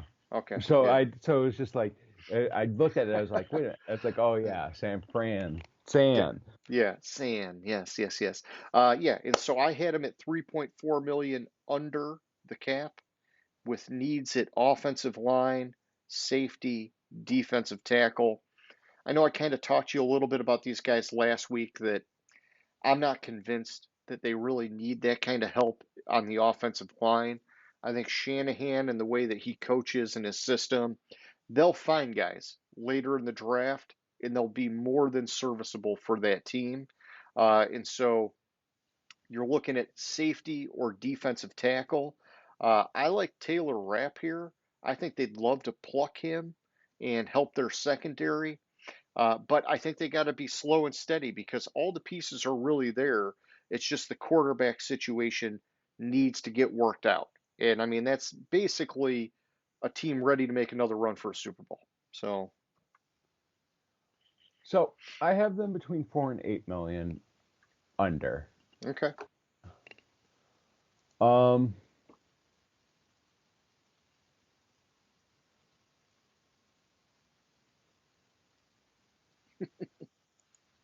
I have them going after edge slash defensive end. Yeah, I know they lost one guy to free agency or expected to. Yeah. So I mean, I'm looking at. I don't want to say it because I don't think he's that as good as he's rated, Sure. but either Yannick Ngakoue or Zach Allen. Okay. I would Yeah. lean towards Allen over Ngakoue, but for some reason he's way rated. Ngakoue is rated way high, and Okay. I just don't understand it. Well, Ngakwe's had some good years, but it's like he never has a good enough I don't know, arsenal, if you will, to like really like stick on a team. I mean, people Hmm. just say, "Ah, you're like basically a specialist," and they just keep flipping him. And so, could he fit in with San Francisco? Part of the rotation, I'm sure they got a deep offensive line or defensive line. Zach Allen, on the other hand, he might be a guy that they could build with over time because he's still getting better in his young career. If they signed him on like a 4-year deal or something, I mean, that could provide some really good stability to partner with Bosa and some of the other guys they got on that defensive line for the long haul, which I would like that move, man. Yeah, Yeah, maybe. Yeah. maybe. All right. Up next, Seattle. You good? I'm good. All right. So the Seahawks. They had 14 million in cap space. James, if you don't mind, how are they looking now that they signed Gino? So I'm I'm going back and forth between the two sources. So give me 1 second. I have one Sure. source has them at 12 of cap space, and one. We're talking about Seattle, right? Correct. One of my sources has them at 31. Yeah, I mean, I don't know how they could have 31, but I'm trying to think of what moves did they make this past week because they were at 14 last week and then they re-signed Geno Smith. That had to like take a huge hit.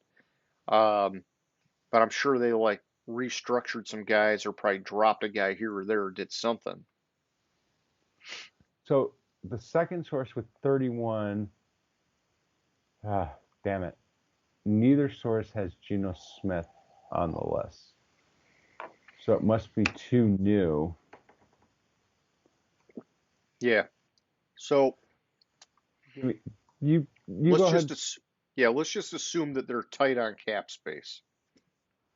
And so, in my opinion, if you're tight on cap space, you can't spend a ton of money. I had a couple guys on the defensive side of the ball that I thought they might be able to get for a reasonable price. Reasonable price. Safety John Johnson coming off a down year. They might be able to get him where it's good. And then linebacker Leighton Vander Esch.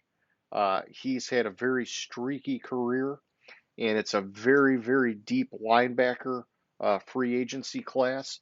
I think they could get him for the right price and, help fill in some spots on that defense. Now, they did have a great draft last year, but you still kind of got to supplement with some free agents here and there. Um, and hopefully they'll draft good again. But, that's my take, man. What do you think? So, let's see. So he's signing bonus of. I'm just trying to do some quick math. Signing bonus of 28.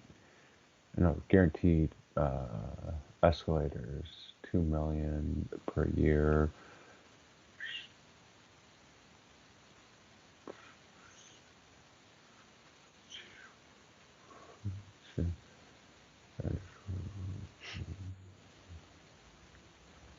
Just 25. Probably, they're probably over the cap just slightly. Just doing rough math Sure. on the Yeah. Geno Smith contract. That would Just make rough sense. math That would make on sense. it. Yeah. So the one thing that I see them absolutely 100% needing is the center. They need to protect the quarterback. They Okay. need offensive line.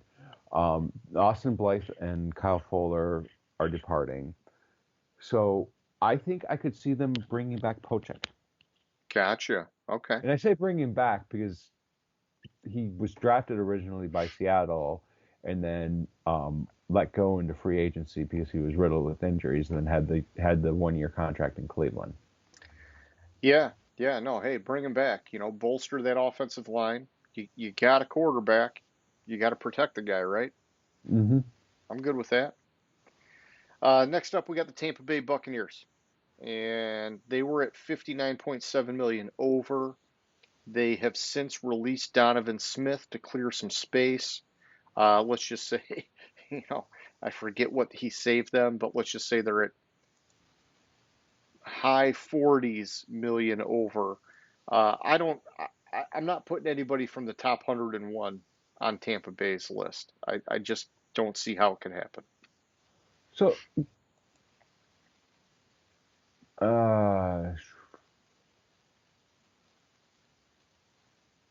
so they're still at 47 Over. over. Yeah, that would make That's sense. after cutting Donovan Smith. Yeah, so they still got a lot of work to do. I don't know how that's really saved them much money because he's still like a $20 million cap hit.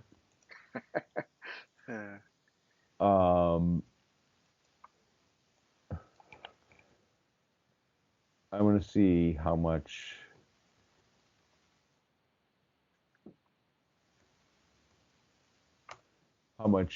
he saves the Buccaneers. So I had a note earlier. Let's see if I had it. So the article I read said that he was going to save them 10 million, which is like pretty similar to if they're at 47. I had them at 59 over last week, and so that's fairly close. Yeah, I was just saying if I find it. So that still has him at 52. Okay, one of my sources has him at 52 over. Okay. Give me 1 second. Sure.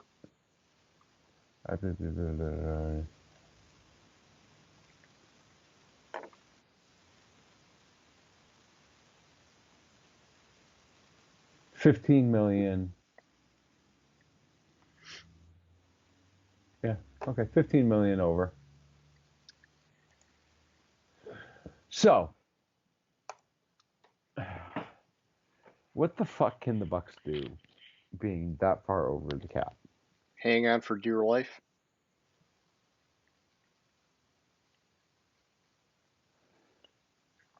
Trade Mike Evans.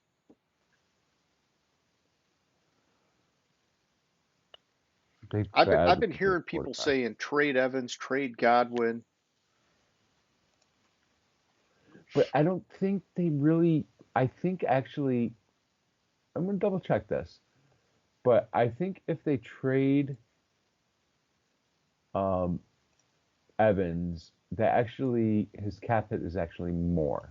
Okay. They need a quarterback. They badly, desperately need a quarterback. Baker Mayfield.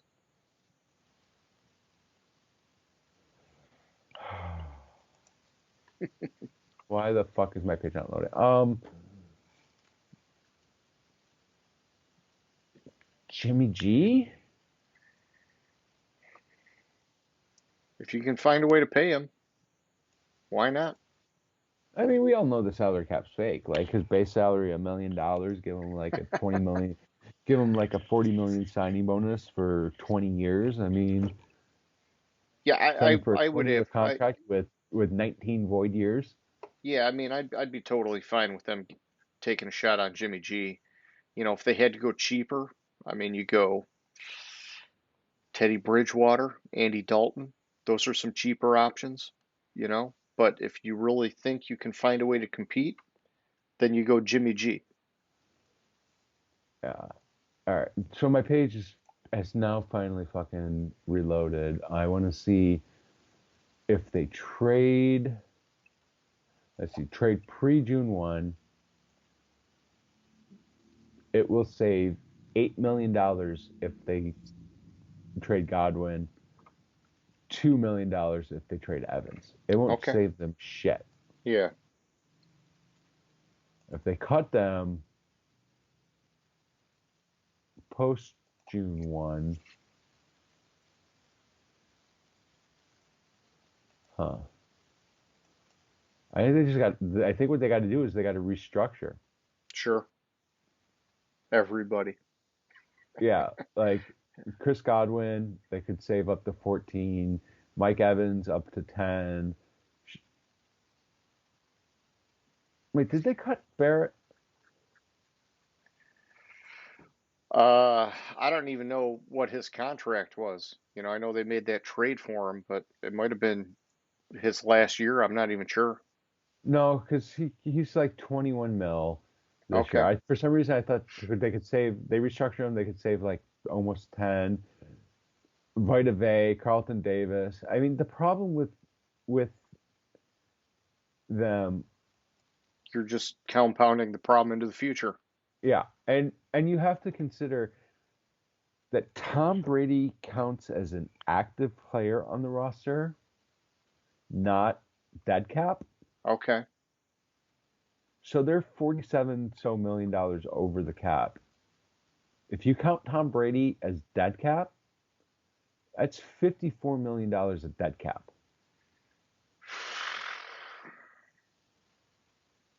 It's a mess. I mean, Donovan Smith, 7 point, let's call it 8 million.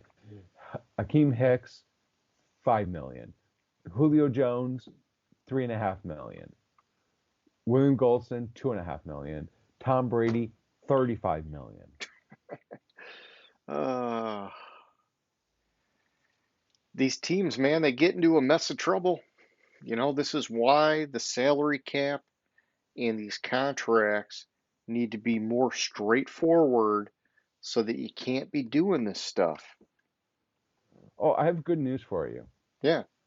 For the Bucks, next 2024, Tom Brady counts 24 million against the cap. Yeah. 2025, he counts 13 million against the cap. In 2026, he counts 3 million against the cap. I mean, that blows my mind. That blows my mind. You got a guy that's going to be that long gone, and you still got money allocated to him. Mm-hmm. All right, so yeah, they're not paying anybody. We're moving Yeah. on. So I guess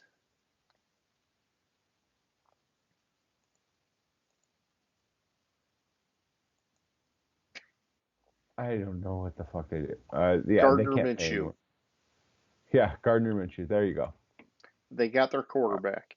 Yep. We can move on. All right. That takes us to our That's a last team close on the one. list here, James. The Washington. I had it as the Washington football team. It's the Washington Commanders, friends. And I had them at 12.7 million with cap space as of last week. They need help at quarterback, center, and cornerback.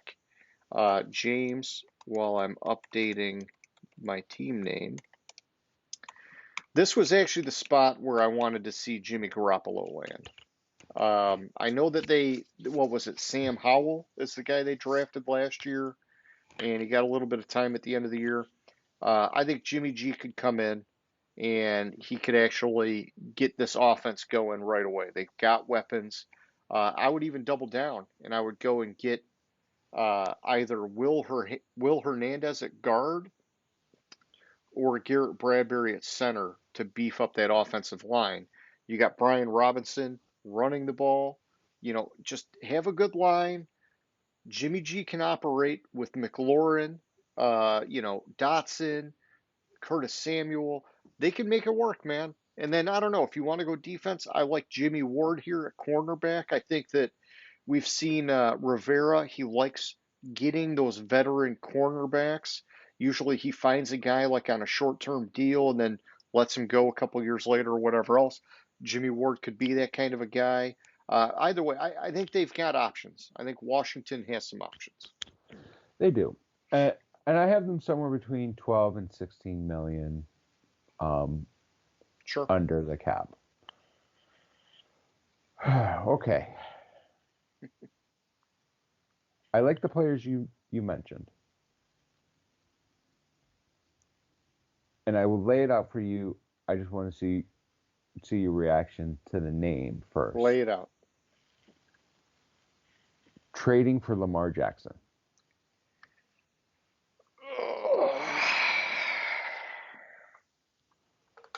Okay. Here's why. Yeah, tell me, man. Basically, the problem with Lamar Jackson is he wants the guaranteed money. Yeah. And Baltimore doesn't trust him enough to give him the guaranteed money.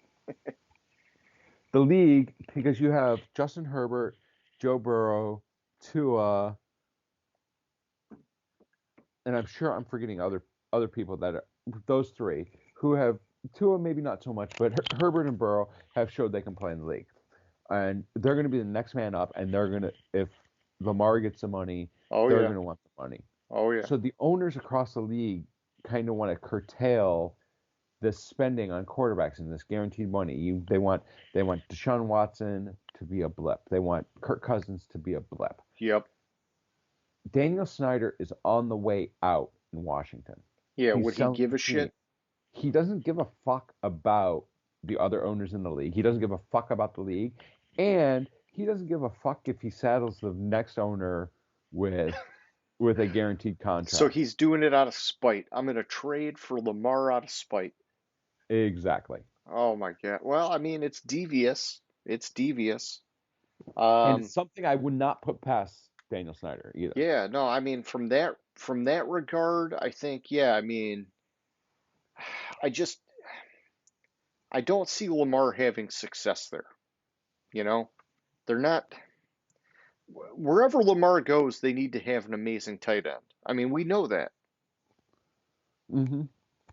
And I like Logan Thomas, but last year was a bad year coming off injury. And I don't know if he was a free agent this year or what, but either way, like they've got wide receiver weapons that aren't going to be utilized with Lamar. I don't think Logan Thomas is a free agent. Okay. Well, that's fine. I will double check. Obviously, my internet's running slow because I'm off a wireless hotspot because my house internet kept going in and out. It's all good, man. It's all good. But I'm pretty sure Logan Thomas is not a free agent. Okay. If I could just get the right page open, and I'm going to close that, and I'm going to do... Check it out now. Logan Thomas is not a free agent this year. Gotcha. He's like a $9 million cap hit. I'll see. Maybe I think he's a free agent in 2 years, if I That's fine. remember I like right. him, you know, but I mean, Yeah. my point was you got to have a great tight end for Lamar to be successful, in my opinion, and a Yeah, great he's offensive line.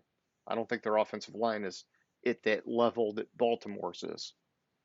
yeah. So he's a free agent after the 2024 season. Okay.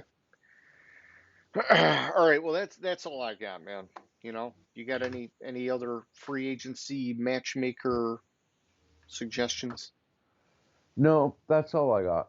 Okay. Well, let's go over to question of the week, James. And I gave you a heads up this week of what I wanted to talk about. Has to do with these quarterback signings. We've got Geno Smith, Derek Carr, Daniel Jones, and I just wanted to ask you which of these signings do you like more and why? And so while you're thinking about it, which I think you maybe came in with some notes here, I'm going Geno Smith for a number of reasons. I think he's in a position to succeed. I mean, we saw it last year. They've got two great wide receivers. The offensive line is like vastly improved from like the Russell Wilson era. They've got a strong running game, and on top of all that, their head coach believes in him, like really stands behind the guy, and um, they got him on, in my opinion, a fairly team-friendly deal. That 3-year deal, if it doesn't work out, they've got a lot of outs in that deal. Daniel Jones, Derek Carr, 4-year deals, more guaranteed money, more strings attached. And I look at Derek Carr and I say, man, he's going into a situation where the team was already way over the cap when they brought him in. Now they got to like do even more moves to get under the cap.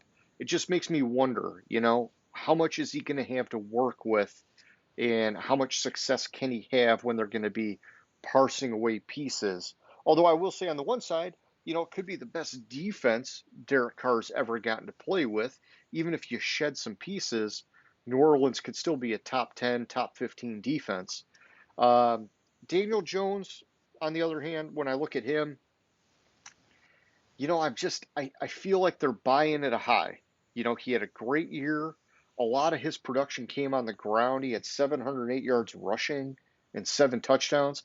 As a passer, he only had 15 touchdowns. And I know that they don't have a lot of weapons, but man, I feel like they locked in a guy on a very strong contract, paying him at his peak. I don't know that they're going to be able to get that same kind of success out of him next year because now teams are going to be able to game plan better against him. And I don't think his ceiling is any higher. And so out of these three, I like Geno. I think the combination of his skill set and the environment that he's in puts him in the best place to succeed. But that's just my take, man. What do you think? Okay. Well, I like all three of them for different reasons, but I do have a favorite. So Derek Carr, I love that signing because it's the ultimate fuck you to the Raiders. Okay. I don't like the contract. I don't like salary cap hell. Yes, it's going to be his best defense. They have to do something to get him weapons. He's a definite upgrade over Winston and Dalton. You're talking about PFF number 6, Andy Dalton? Yeah, okay. I think they were smoking crack when they did those rankings. But anyways, Probably. Geno Smith. Geno Smith, I like it because, they lock him up. It does take them a little bit away from the drafting quarterback. What are they? 5th selection, 9th selection, something like that. Yep. And there was a lot of rumors that they were honing in on Richardson. Okay. They could still draft like a Hendon Hooker in the 2nd round and have, but I think with Geno Smith, I think it's a great deal for Geno Smith. Yeah. Because it's an absolute high for him of his career, and he's so likely to regress next year. Okay.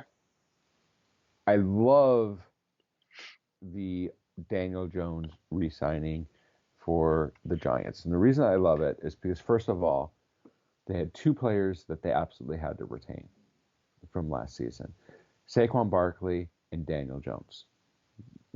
Since they got the Daniel Jones contract signed, they could franchise tag Saquon Barkley. Secondly, you have had no talent, no weapons for him to throw to, and he had a good year last year.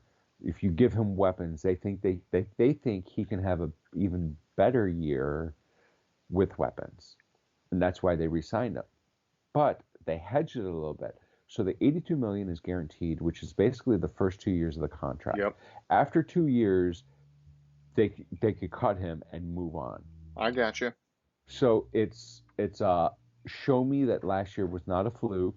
We have you locked up for 2 years. Kick the can down the road on possibly having to draft another quarterback and give you the chance under Dayball, because you had just one season, you had so many strides forward with him. What can he do in year 2 and year 3 with you? Yep. And it's also a good deal for Daniel Jones because he got his $40 million a year that he wanted. Oh yeah, he got good money, man. Real good money. Yeah. So it's a great deal all around because it allows the Giants to really figure out if he was Daniel Jones of last year or if he was Daniel Jones of 2 years ago. And it allowed them to keep Saquon Barkley, who was going to command the top dollar on the open market after this past year. Sure.